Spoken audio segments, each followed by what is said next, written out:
Late morning, November 15th, 1971. A quiet residential street in Tampa. A car idles briefly, long enough for neighbors to notice something that doesn't sit right. In the passenger seat, a woman is not upright. She is low, slumped, almost sliding out of view. No struggle, no shouting, just a posture that feels wrong. The man behind the wheel drives away.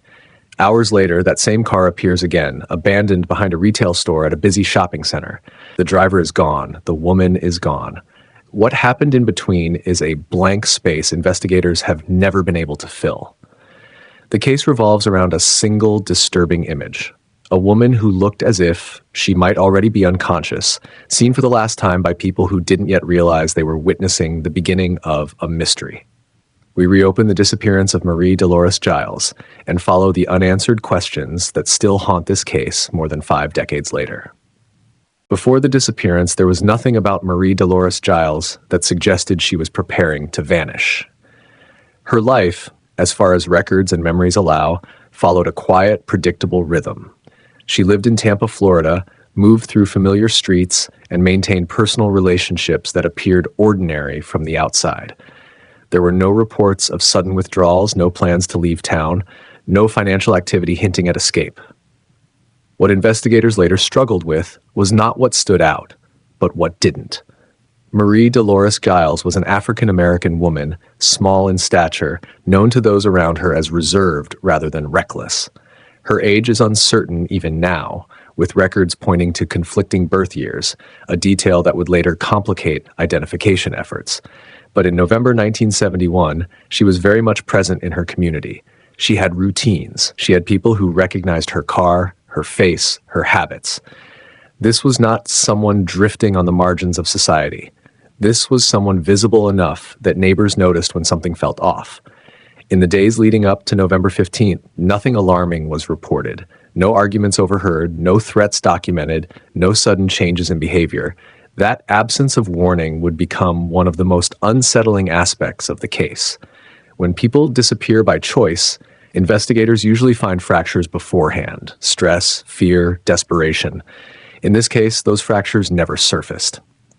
One key figure already existed in her life: her boyfriend. His name has never been publicly released, and that silence has echoed through the decades. What is known is simple and troubling. He was close enough to be with her on the final morning, trusted enough that no one questioned her getting into a car with him, familiar enough that neighbors recognized the pairing as routine. At that stage, there was no reason for alarm. Familiarity often disguises danger. Marie's personal circumstances were later blurred by conflicting records. Genealogical databases suggest marriages and divorces around the same period, but investigators could never fully verify whether those entries referred to her or to someone with a similar name. These discrepancies may seem minor, yet they matter. In missing person cases, identity is the anchor. When that anchor is unstable, every search widens into uncertainty. Friends and acquaintances described no intention of starting over elsewhere. There was no talk of leaving Florida, no indication she wanted to cut ties. She did not pack belongings or say goodbye. Her life was rooted where it was. That rootedness makes what followed harder to reconcile. Then there is the environment of the time. Tampa in the early 1970s was not immune to crime, but disappearances without witnesses or violence were rare. Law enforcement resources were limited, and cases involving Black women often failed to receive sustained attention. That context matters, not as an excuse, but as a factor shaping what happened next. Early investigative momentum is critical. Once lost, it is almost impossible to recover. What stands out most, looking back, is how unremarkable the beginning was. The last confirmed hours of Marie Dolores Giles did not involve danger signals, no frantic movements, no visible fear. The story does not start with chaos. It starts with normalcy, which makes the break more jarring. One moment, a woman moving through her life. The next, a void. Investigators would later comb through her background, searching for hidden conflicts, debts, enemies, secrets. Nothing solid emerged. Each dead end reinforced the same question. If there was no clear reason to disappear, then the reason must have appeared suddenly. That realization reframes the case. The focus shifts away from long-term planning and toward a narrow window of time, a few hours, possibly less. Whatever happened to Marie Dolores Giles likely unfolded quickly, leaving no opportunity for intervention and no clear trace behind. The life she lived before that moment does not explain the disappearance. It sharpens the mystery. This is why the case remains unresolved. Not because there are too many answers, but because there are too few. A stable life, a trusted companion, a morning that began like any other. And somewhere between routine and disappearance, something went terribly wrong, without warning, without witnesses, and without an explanation that has ever held. Around 11 a.m. on November 15, 1971, an ordinary moment became the most critical fragment of the entire investigation. On a residential street in Tampa, neighbors noticed a familiar car stopped long enough to draw attention. Inside were two people they recognized, Marie Dolores Giles and her boyfriend, the man driving. Nothing about the setting suggested danger. It was daylight. The street was calm, yet something about the scene felt wrong, and that unease would later define the case. Marie Dolores Giles was not sitting upright. Witnesses described her as low in the passenger seat, slumped down, almost sliding out of view. It was not the relaxed posture of someone reclining. It was not the casual lean of a passenger adjusting herself. It was a position that suggested weight without control. People noticed because it did not match the situation. If she was simply tired, why sit that way in a parked car? If she was ill, why did the car not stop longer? If she was hurt, why was there no visible response? The man behind the wheel did not seek help. He did not open the door. He did not draw attention to himself.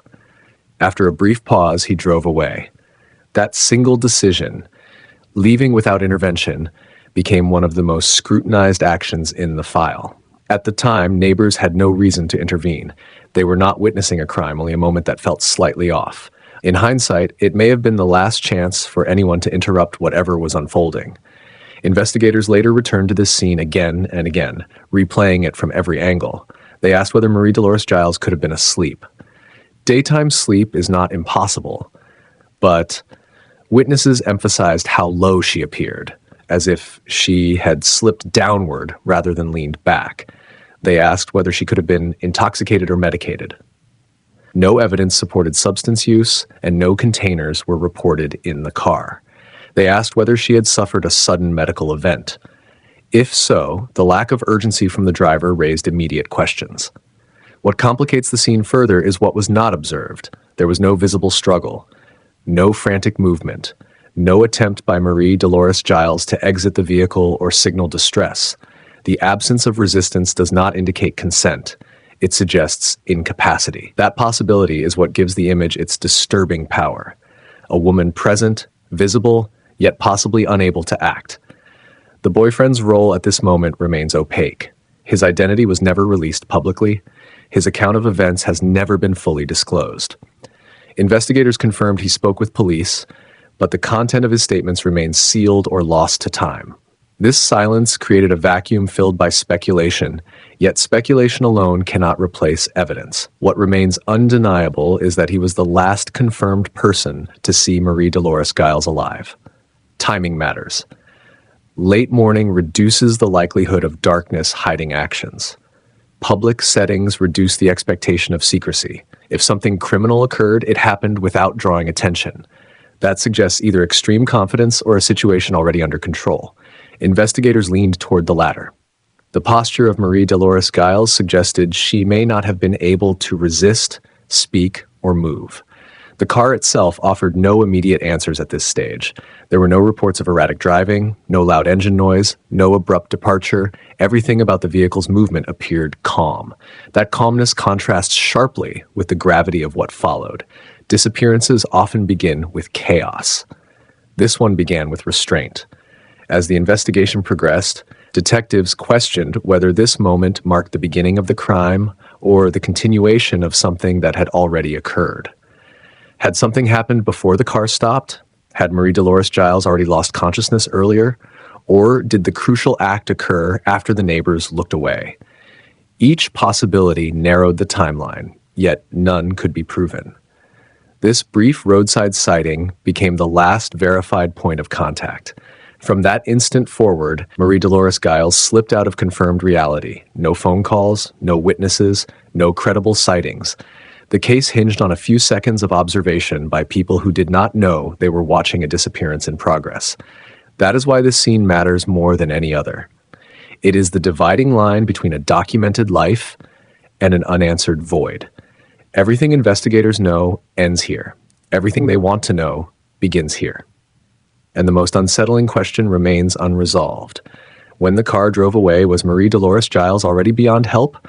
Or was there still a moment, brief and unseen, when intervention could have changed the outcome?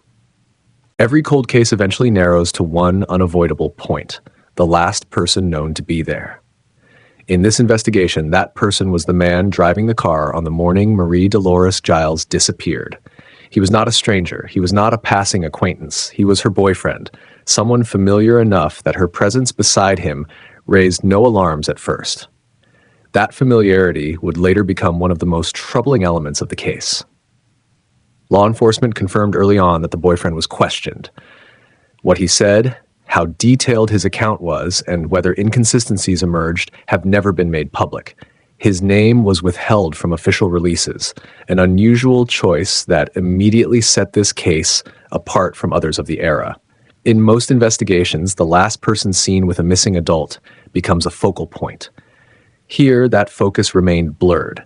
According to available records, the boyfriend was driving when neighbors observed Marie Dolores Giles slumped low in the passenger seat. He did not ask for help. He did not stop to draw attention. He left the area calmly. Investigators later struggled to determine whether that calm was routine or calculated. There is a difference between panic and control, and witnesses described neither. The departure was unremarkable, which made it harder to read and more unsettling to analyze. Police attempted to reconstruct his movements after that moment.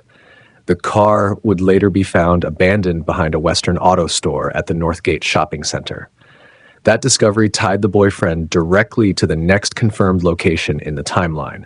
Yet between the residential street and the shopping center, the record goes silent. No witnesses placed the vehicle on a specific route. No cameras existed to capture its path. What happened inside the car during that gap remains unknown. Investigators asked obvious questions. If Marie Dolores Giles had suffered a medical emergency, why abandon the vehicle instead of seeking assistance? If there had been an argument, where were the signs of escalation? If something accidental occurred, why disappear instead of report it? Each possibility carried implications, yet none could be supported by evidence. The absence of physical proof insulated the boyfriend from formal charges while simultaneously keeping suspicion alive. The decision not to publicly identify him added another layer of mystery. Some detectives later suggested it was to protect the integrity of the investigation. Others believed it reflected uncertainty rather than strategy. Without transparency, speculation filled the space where facts should have been. The boyfriend existed in the case as a silhouette, clearly present, never fully defined. What is known is that he did not report Marie Dolores Giles missing. That responsibility fell to others when she failed to return and could not be reached. By the time police became involved, critical hours had already passed. In missing person cases, those early hours often determine whether answers are found or lost. Here, they slipped away quietly. Investigators revisited the boyfriend multiple times over the years, according to secondary sources, but no public breakthrough followed. There is no record of charges, arrests, or official designation as a suspect. That distinction matters. Being suspicious is not the same as being provably responsible. Yet in unresolved cases, suspicion lingers longest around those closest to the victim. Behavior became the central issue. The image of Marie Dolores Giles slumped and unresponsive while the car drove on haunted the investigation. Even without visible violence, the scene suggested imbalance. One person in control, the other potentially incapacitated. That dynamic alone demanded scrutiny. Why continue driving? Why not stop? Why leave her unseen until the car itself was abandoned? Over time, the boyfriend faded from public discussion, but he never left the case. His silence, whether voluntary or enforced by investigators, became part of the mystery. Did he know more than he revealed? Or was he simply another figure, trapped in a moment he could not explain? Without access to his statements, the truth remains unreachable. This uncertainty defines the difficulty of the investigation. The man behind the wheel is neither officially accused nor cleared in the public record. He occupies a narrow space between involvement and ambiguity. For detectives, that space is the most frustrating terrain to navigate. As years turned into decades, memories dulled, witnesses aged, and the boyfriend's trail grew cold. What remained was a single fact that could not be erased. When Marie Dolores Giles was last seen alive, she was not alone. Someone was with her. Someone drove the car. And whatever happened next occurred beyond the view of anyone who could stop it, record it, or later explain it. The next confirmed point in the timeline surfaced hours later at a place that should have provided answers, but instead deepened the mystery. Behind a Western auto store at Northgate Shopping Center in Tampa, the car connected to Marie Dolores Giles was found abandoned. It was parked out of sight from the main flow of shoppers, close enough to public space to blend in, yet hidden enough to avoid immediate attention. The vehicle itself became the only physical remnant of her disappearance. There were no obvious signs of damage, no broken windows, no blood visible to responding officers. Nothing about the car suggested a violent confrontation had taken place inside it. For investigators, this absence was immediately problematic. Cars often preserve stories, scratches, stains, displaced items. Here, the story was stripped down to silence. Whatever happened either left no trace or occurred somewhere else entirely. Police examined the interior carefully. Reports indicate no clear evidence of a struggle. Personal items were either missing or unremarkable, offering no clear indication of whether Marie Dolores Giles had exited the vehicle willingly or been removed. The lack of disturbance raised uncomfortable possibilities. If she left the car alive, where did she go? If she did not, why was the vehicle so clean? Location mattered. Northgate Shopping Center was not remote. It was active, commercial, and familiar to locals. Abandoning a car there carried risk. Someone choosing that spot either understood the area well or believed they would not be noticed. Investigators questioned whether the driver intended to return or whether the car was deliberately discarded. Both theories led to different conclusions, yet neither could be confirmed. The timing of the discovery complicated matters further. By the time the car was located, hours had passed since Marie Dolores Giles was last seen. That delay erased opportunities. Potential witnesses came and went. Foot traffic blurred memory. Any chance of tracing fresh movement vanished. The scene was already cold when it was found. Detectives attempted to reconstruct what could have happened between the residential street and the shopping center. The distance was not great, which narrowed the window. That narrow window, however, was wide enough for countless scenarios. A stop elsewhere, a brief confrontation, a transfer to another location. Each possibility depended on evidence that did not exist. Attention returned to the driver, the boyfriend, who was now directly linked to the abandoned vehicle. Why leave it here? Why not at home or on a side street or anywhere less visible? The choice suggested intent, but intent toward what remained unclear. Abandoning a car without reporting it raises questions, yet questions alone cannot sustain charges. The car also failed to provide forensic clarity. In the early 1970s, investigative technology was limited. DNA testing was decades away. Trace evidence analysis was rudimentary. What could not be seen then may have been crucial, but the opportunity to preserve it properly was limited by the standards of the time. Even if something was present, it may have gone unrecognized. As days passed, the vehicle was processed, documented, and eventually released. With that, one of the last tangible links to Marie Dolores Giles slipped out of investigative control. What remained were photographs, notes, and unanswered questions. The car had spoken only through what it lacked. For detectives, this moment marked a shift. Up to this point, the case had movement, a sighting, a person of interest, a location. After the car, the trail fractured. No confirmed direction of travel, no indication of a destination. The investigation expanded outward with no center to hold it together. The abandoned car also forced a grim consideration. If Marie Dolores Giles had been alive when the vehicle was left, then she disappeared on foot in a busy area without being seen. If she was not alive, then the car was merely a staging point, not the scene itself. Both scenarios were disturbing, and both fit the limited facts. Years later, the image of that parked car behind a store would become symbolic of the entire case. Present, intact and mute. It represented proximity without access, evidence without explanation. Investigators could point to it, document it, and analyze it, yet it refused to reveal what mattered most. The Northgate Shopping Center was not the end of the journey, but it was the end of certainty. After that location, Marie Dolores Giles vanished into speculation. The car did not answer what happened to her. It only confirmed that someone wanted distance from her, from the scene, or from the truth. Once the car was processed and the initial interviews were completed, the investigation into the disappearance of Marie Dolores Giles entered its most dangerous phase, uncertainty. Detectives from the Tampa Police Department faced a case with movement but no direction. There was a last sighting, a known companion, and an abandoned vehicle, yet none of these elements connected cleanly. Each lead opened into empty space. The first gap was time. Officers could not establish an exact timeline between the moment neighbors saw Marie Dolores Giles slumped in the passenger seat and the moment the car was discovered behind the Western Auto Store.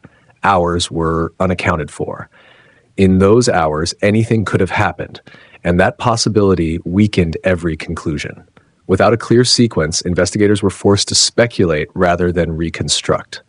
The second gap was evidence. There was no physical proof linking the disappearance to a specific crime, no visible injuries, no forensic material preserved that could later be tested. In 1971, investigative tools were limited, and cases depended heavily on witness statements. Here, witnesses had only fragments, a posture, a parked car, nothing that could anchor charges or warrants. Interviews followed familiar patterns. Neighbors were questioned. Store employees were asked if they had seen anything unusual. Drivers were tracked as best as possible. Nothing solid emerged. Memories blurred quickly. What seemed odd at first faded into uncertainty as days passed. The longer the silence continued, the less reliable recollections became. Attention returned repeatedly to the boyfriend. He remained the last confirmed person with Marie Dolores Giles. Investigators questioned him about her condition in the car, their destination, and what happened after they left the neighborhood. His statements, never released publicly, did not lead to an arrest. Whether that was due to consistency, lack of corroboration, or insufficient evidence remains unknown. What is known is that the investigation stalled at that point. Another gap emerged in documentation. Records from the early stages of the case were incomplete. Some reports were brief, others lacked follow-up notes. Over time, files were transferred, archived, or lost. Each transition increased the risk of error. When detectives later reviewed the case, they found questions that should have been answered early, but never were. The classification of the disappearance added complexity. Marie Dolores Giles was listed as an endangered missing person, indicating concern for her safety. Yet, without proof of foul play, the case lacked the urgency attached to confirmed crimes. Resources were limited. Attention shifted to cases with clearer violence, clearer victims, clearer suspects. This one hovered in between. Social context also played a role. Missing Black women in the early 1970s often received less sustained investigative pressure. This was not always the result of intent, but of systemic prioritization. Cases without media attention faded faster. Without headlines, leads dried up. Without leads, momentum vanished. As weeks turned into months, the search area expanded, then dissolved. Nearby hospitals were checked. Unidentified remains were compared. Nothing matched. Each negative result narrowed hope without providing clarity. The absence of discovery became its own pattern. Years later, genealogical confusion complicated matters further. Conflicting birth years and possible name variations created uncertainty about records connected to Marie Dolores Giles. These inconsistencies made it harder to track her history and harder to rule out mistaken identities. Even after death, she could remain unidentified. Detectives revisiting the case described it as hollow. Too many critical questions had no answers. Why was she slumped in the car? Why was the vehicle abandoned where it was? Why did no one see her after that moment? Each question depended on evidence that no longer existed or was never collected. Cold cases often hinge on a single overlooked detail. In this investigation, there were too many missing details to isolate one. Every lead ended abruptly. Every theory collapsed under scrutiny. Without physical proof, without witnesses willing or able to speak, the case drifted into dormancy. Yet it never closed. Marie Dolores Giles remained listed as missing. Her name stayed in databases. Her photograph remained unchanged. That persistence mattered. It meant the case was unresolved, not forgotten. What investigators were left with was a framework without substance. A disappearance that began in daylight, involved known individuals, and occurred in public spaces, yet produced no concrete answers. The gaps were not small, they were structural, and as time passed, those gaps widened, turning a solvable mystery into one of Tampa's most enduring unanswered questions. As the investigation lost momentum, a new problem quietly surfaced and never went away. The records themselves could not agree on who Marie Dolores Giles was.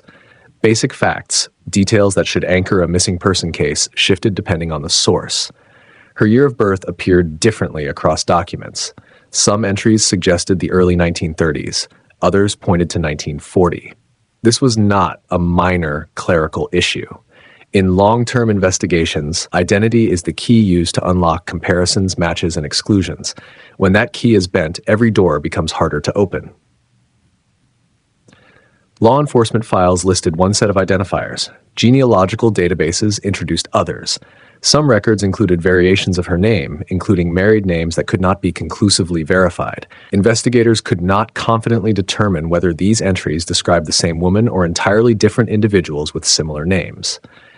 Over time, these inconsistencies blurred the trail instead of clarifying it. This confusion had real consequences. When unidentified remains were discovered elsewhere, comparisons relied on age ranges, physical descriptions, and biographical details. If Marie Dolores Giles was listed as younger in one system and older in another, potential matches could be dismissed prematurely. A narrow window might exclude her entirely. A wide one diluted accuracy. Either way, uncertainty worked against resolution. As official progress slowed, theories began to circulate, some grounded in evidence, others fueled by absence. One possibility considered was voluntary disappearance. Investigators examined whether Marie Dolores Giles could have chosen to leave her life behind. The facts resisted this idea. She left no preparations, no financial trail, no communication suggesting intent. More importantly, the posture observed in the car contradicted the idea of control. People planning to vanish do not usually appear incapacitated in public moments. Another theory focused on a medical emergency. Sudden illness, loss of consciousness, or a neurological event could explain her position in the vehicle. Yet this explanation collapses under the next step in the timeline. If that were the case, abandoning the car without seeking help makes no sense. Accidents prompt panic, not disappearance. Attention inevitably returned to interpersonal violence. The boyfriend, unnamed but central, remained the only person with verified proximity at the critical moment. This theory did not require long-term planning or prior conflict. It required only opportunity. Still, without physical evidence, investigators could not advance it beyond suspicion. Suspicion alone does not survive courtrooms or decades. A darker possibility emerged quietly, that the crime did not occur where anyone was looking.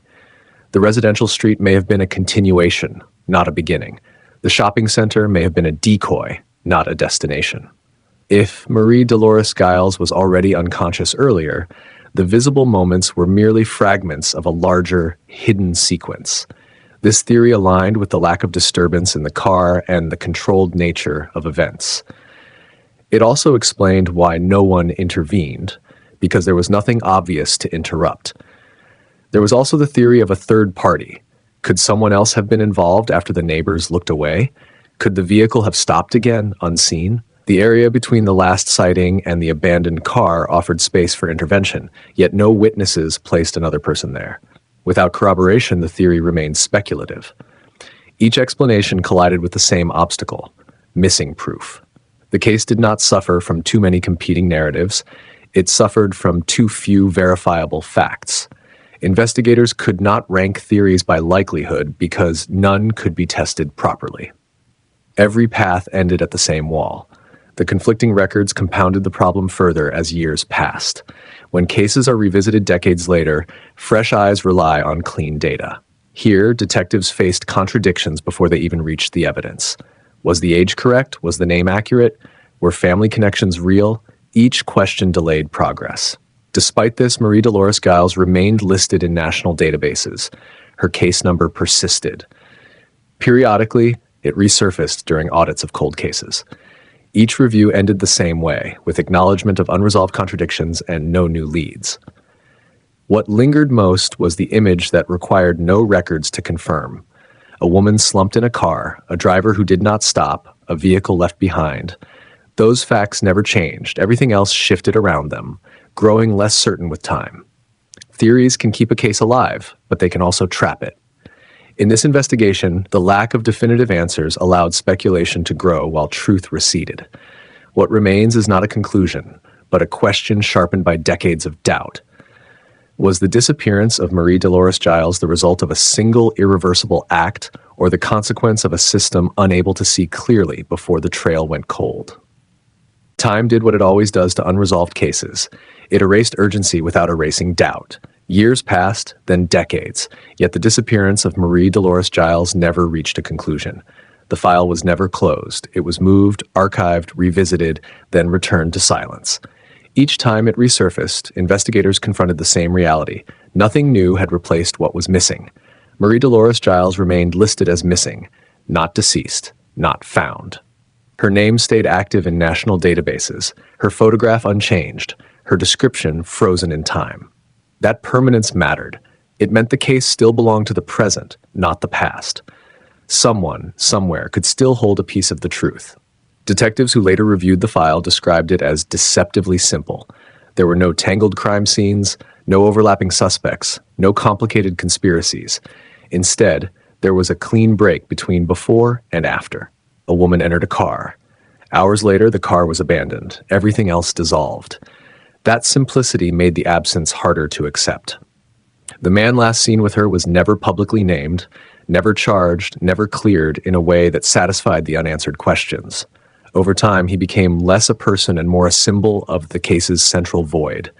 Not because guilt was proven, but because proximity could never be undone.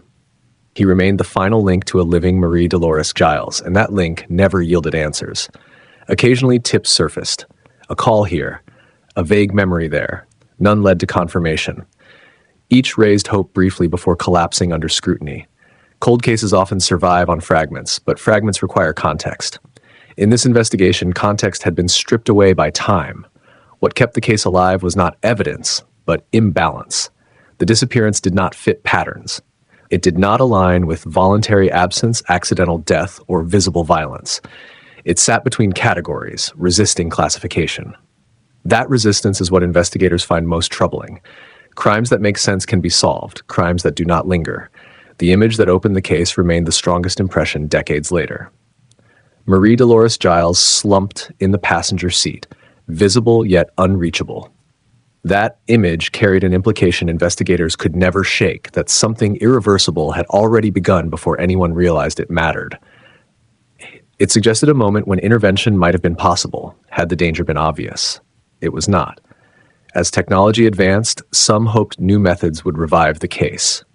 DNA databases expanded, records were digitized, cross-referencing improved, yet progress depends on material to analyze. Without remains, without preserved forensic evidence, innovation had little to work with. The future could not correct what the past failed to capture. The case also carried a broader weight. It reflected how easily certain disappearances slipped through cracks shaped by race, gender, and circumstance. Marie Dolores Giles did not vanish in secrecy or isolation. She disappeared in daylight, in public view, and still became invisible. That contradiction unsettled those who studied the file. Family members aged, some passing away without answers. Memories faded, names lost clarity. The opportunity for direct testimony narrowed each year. What remained were records that disagreed with each other and a narrative interrupted at its most critical moment. Yet the case never fully let go of those who encountered it. Investigators returned to it late at night, flipping through pages they already knew by heart, searching for something overlooked. Journalists revisited it, drawn by its quiet strangeness. Online communities examined it, careful not to confuse speculation with fact, aware that restraint was necessary when truth was fragile. The disappearance of Marie Dolores Giles endures because it refuses resolution. It does not allow closure through certainty or explanation. It remains suspended between what is known and what is suspected. That suspension is its legacy. In the end, the most unsettling aspect is not what happened, but how little separates normal life from permanent absence. A routine morning, a familiar car, a brief pause on a quiet street. From those ordinary elements emerged a mystery that time could not erase. The case still waits. It waits for memory to resurface, for a confession, for a detail once dismissed to finally matter. Until then, Marie Dolores Giles remains exactly where the investigation left her, caught between a last sighting and an unanswered future, reminding us that some cases do not fade because they are unsolved, but because they never stop asking to be understood.